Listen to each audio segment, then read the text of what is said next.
Welcome to the Busy Pastor Podcast. We are here to equip and encourage pastors to be busy with the right things.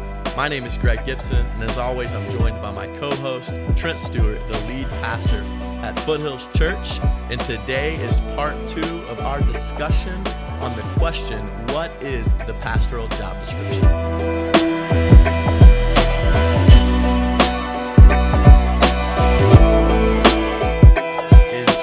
When we look at the pastor's job description, yes, it's to equip the saints for the work of ministry. But when we look at the Christian's job description, it's to make disciples wherever God has placed them. And then we look at the model of Jesus and how he had crystal clear clarity.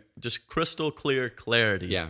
There it is on how to do that, right? But pastors, we're not necessarily the doers. We're now called to kind of take the next step in training our people how to also be disciple makers. So we've got to, out of our giftedness, equip people to make disciples. The issue, though, is that so many pastors just don't know how to do it. Yeah, let me go themselves. back to what you said, and I think that's where I want to draw this out of you here is out of their giftedness. Yeah. And so we all now know, right? Equip Saints Work in Ministry. Now everyone's called to make disciples, but out of their giftedness. So that's the big question for pastors, right? How has God designed me? That's the big question. And so it's not to, model Craig Rochelle or Andy Stanley or whoever in ministry you're looking up to. God's going to use them and do great things through their ministry. God's not calling you to be them. We want you to know yourself. Right. You've got to do the hard work of figuring out who you are, and then through your giftedness, discovering how God has called you to lead, and then be confident in how God has created you to live and to serve, and stop wishing you had somebody else's gifts or wishing you had somebody else's platform. We've become, in ministry, so much temptation there for pastors to build a platform instead of to build God's kingdom. Right. And it's time, I think, for us just to blow up this job description, get to the foundation of who we are as individual men, knowing that we're called to equip the saints, which is to make disciples is our purpose. So that's going to be all of our purpose. But then out of that giftedness, begin to lead our church. So something that you said is so important here that I want to continually draw out is as knowing how God has gifted you, right, to make disciples, yes, but even as a pastor, equip the saints to now make disciples. So that's going to be so important as we talk about knowing our lane all the time. Yeah. And how God's designed us. We're gonna be so much more fulfilled. We're gonna be so much happier. We're gonna have so much more joy in the work when we do the hard work, right, of knowing how God has designed us. So talk about that for a little bit. So the word design that we keep using is an acronym, and I really don't know who came up with this. We just kind of used it, but what we're kind of adding this second word, which is design-based, and that's the point, to have a design-based job description. Right. And that's why big picture qualifications and job description for a pastor in so many ways, high level, yes, we're going to get into that, but then that filters down into my design, right? And so out of my design, I am accomplishing this. And so the word, the first letter is D, so that just stands for desires. So what are my specific desires and passions in ministry? E stands for experiences. Because of your experience in your life, that's going to impact how you lead your church, and it should impact how you make disciples. And then the S is spiritual growth. So where are we at spiritually, mature-wise, and how much growth have we experienced? And then the I is individual style. And so what's your personality? So no matter if you're a Myers-Briggs guy or the DISC profile or the Enneagram, we're understanding really how we're wired, what's our individual style, which is a huge part of who we are. And then we get into gifts. What are those spiritual gifts? Every single one of us has spiritual gifts. And then finally, natural talents. And so, again, this probably isn't new for a lot of guys, but I want to remind what we're saying is we blow right past this and we try to teach our people this stuff, but we haven't done it ourselves. And maybe we did it a long time ago, and we're definitely seeing pastors not leading out of this design. And so out of this design, what we want to help guys do is come up with and develop their personal mission statement. That's right. So what is my personal mission statement, which then helps me answer the question, should I be doing this? Should I be doing that? Should I give my time to this? Should I put my energy towards that? And so that's really the money statement that I think is going to help a lot of guys. And I can't wait to unpack this just so much more with you in the coming episodes, specifically this design-based job description, and really walking through each letter of that acronym, and then even providing resources, along the way, and kind of going back to what you said, developing your personal mission statement is kind of going to then allow you, right, to run in or lead in or work in, however you want to say that, in the lane that God has equipped you for, right? And so Jesus had 12 disciples. He focused on kind of small group ministry. He preached to many. He healed people. He did it all. We're all not going to do all the things, like Jesus did. We're not going to have the big evangelistic ministry and the amazing shepherding ministry and the amazing teaching ministry. But we can know ourselves, right? And know how God has designed us. And so how would you encourage pastors right now who are listening, who feel like, man, I'm resonating with this content. I do feel like I'm doing too much. And I'm ready to kind of take the next step to really learning my design and learning how God's equipped me. What would you say to them who are listening? Well, we're developing content right now that's going to help guys walk through this. And so I'm really excited about that and providing that to everybody. But I think the first thing that we need to do is really help everybody take time to evaluate their current schedule. And I would encourage you to take a day out of the office and just look at your calendar, examine your current schedule and what it is you really do. And so if you're not a detailed person, this is going to be painful, but literally write down what you did all day, each day of the week, and really just get an idea of, okay, what am I actually doing?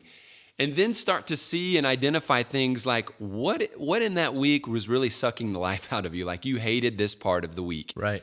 And then what part of the week was energizing you, right? I want to do things that energize me. And I know there are going to be some things I have to do. There's just part of it. But I also know that part of my design is going to be leaning me into those energizing moments because that's how God wired me. And what energizes me may not energize you. And that's why it's a body. That's why the illustration that Paul gives is that the church is a body. And we are a part of that body. And when everybody is in that lane, everybody's in their role, then we're making disciples. Then we're adding value to the kingdom of God. And so we, first of all, evaluate our schedule. Right. Then I would say create a stop doing list. Also very important. Very important. Like some things you could stop doing right now and nobody would even know. Yeah. Like they would know that you stopped it. But there are probably some other things that you're going to have to say, okay, this is something I need to stop doing, but I also have to think about an exit strategy. Right. What are some of those things? Well, if I just stop spinning that plate, it's going to break and it's going to hurt people. And so I can't just... Or my team. Yeah. If I need to stop coaching small group leaders, then I can't just stop and then, they're hurt. I've got to help develop somebody to then take my spot. You know what I mean? Yeah. So right. I need an exit strategy on some of these things that I might be doing. You need to develop that smart plan. And so when you begin to create that list of here are things that I'm going to stop doing, then you create a list of things that only you can do. So these are the things that only I can do, right? I as a lead pastor, preaching is one of my primary responsibilities. So I know I have to do that consistently. And you create, no matter what role you're in, student pastor, small group pastor, you're creating, this is the list of things that I'm responsible for. And obviously, some guys listen to this are like, yeah, man, basic stuff, I know this. This isn't the first time that you've heard this. But I would say, because of COVID, now's the time to rewrite things. Right. Now's the time to really narrow in on what you're called to do and not blow past this and keep spinning your wheels. And so create that list of things that only you can do. And then I would encourage you to take time to create your ideal work week. So that ideal week, look at your calendar. What would be the perfect Monday for you? If you could do this, and this, and work on this. For us, Mondays are like meetings. And so staff meetings, service planning meetings, those kinds of things. But then what does Tuesday look like for you? And for me, that's sermon prep. And Wednesdays, I've got blocks of time. My whole week is blocked out. Like, this is the time that I meet with church members. This is the time I meet with staff members. And, my assistant fills those blocks. And this is the time I study. And so all of that can be filled out. This is the perfect week. Now, things happen and you've got to adjust. I get all that. But you want to take ownership of your schedule, because if you don't schedule your time, somebody else will.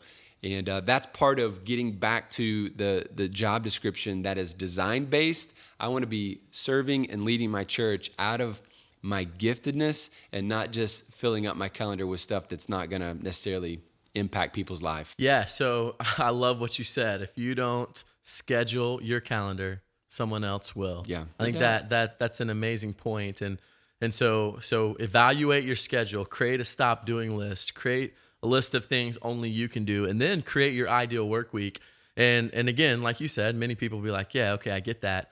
But how many of you listening have gone away from that? Oh, yeah. And like you said, especially through COVID, especially when rhythms and things, take us out of the office and take us, to a kind of a different and not normal 9 to 5 or Sunday to Sunday rhythm. And I think probably there's many people listening, even just hearing that, feel refreshed right now, thinking, man, okay, the weight is starting to fall off a little bit. And I see kind of where I'm stuck. I see where I'm not happy. I see where I'm not joyful.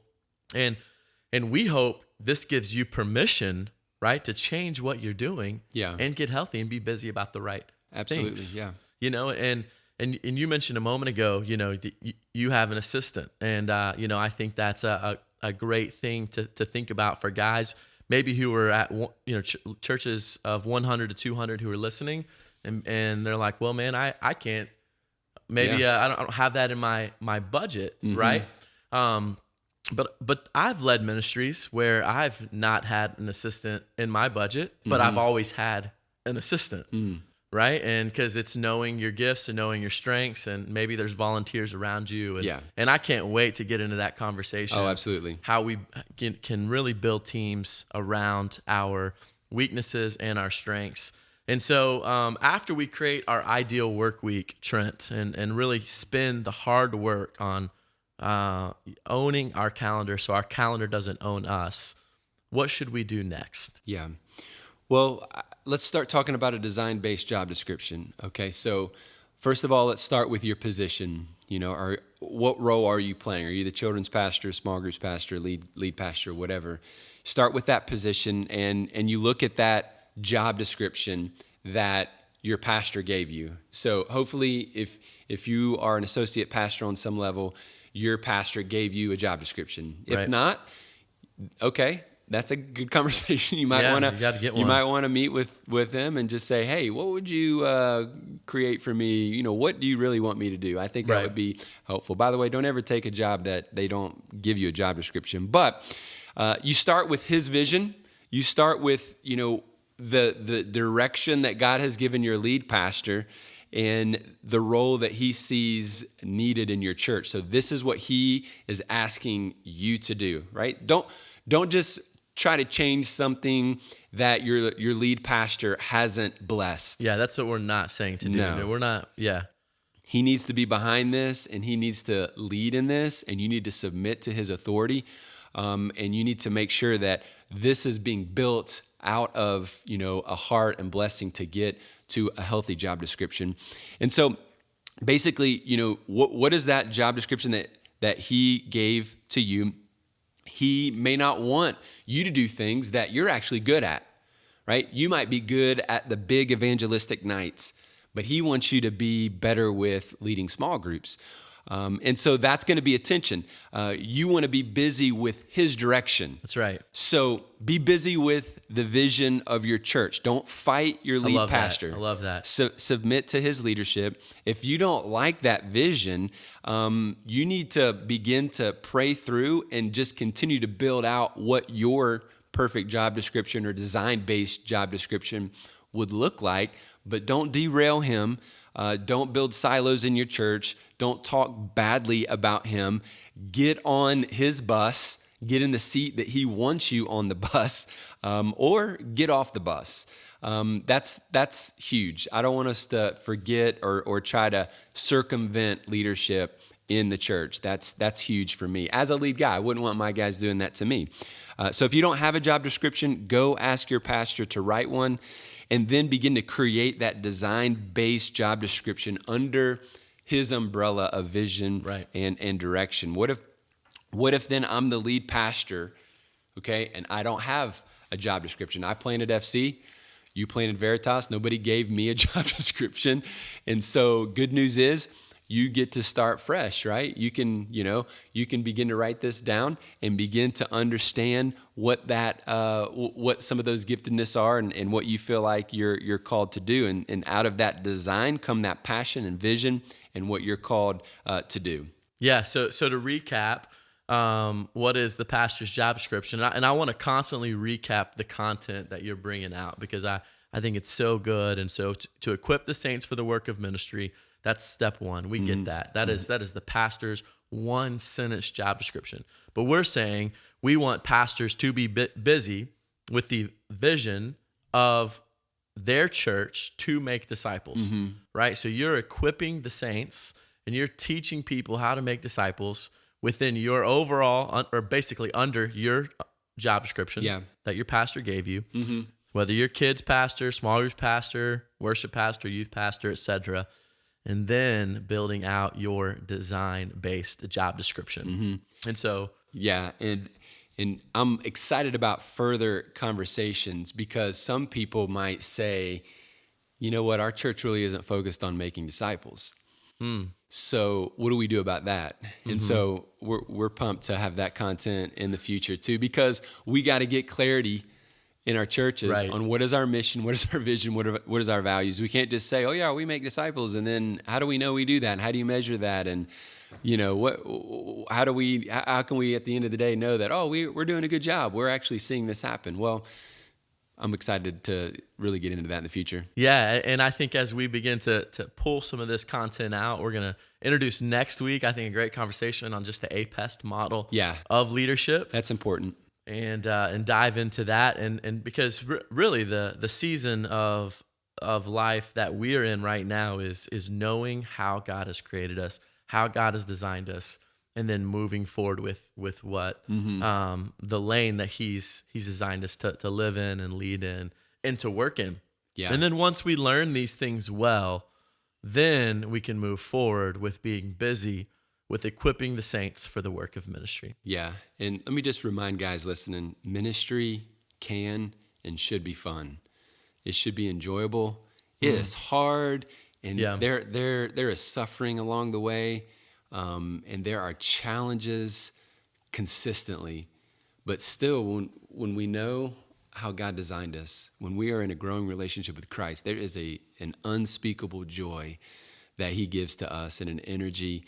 And when we're surrounded with the right team, ministry is the greatest job in the world.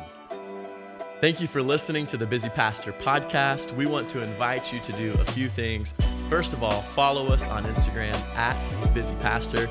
Also, if you like today's episode, leave us a review wherever you listen to your podcast. Also, you can join the Busy Pastor community by going to our website, busypastor.org, and filling out the form will give you more exclusive content and resources. Today's episode is brought to you by the baby in the service that cries your entire sermon. Somebody do something about that. Can I get an usher? Can we get somebody? If you'd like to actually sponsor the Busy Pastor, email us at info@busypastor.org. See you next week. Until then, let's be busy with the right things.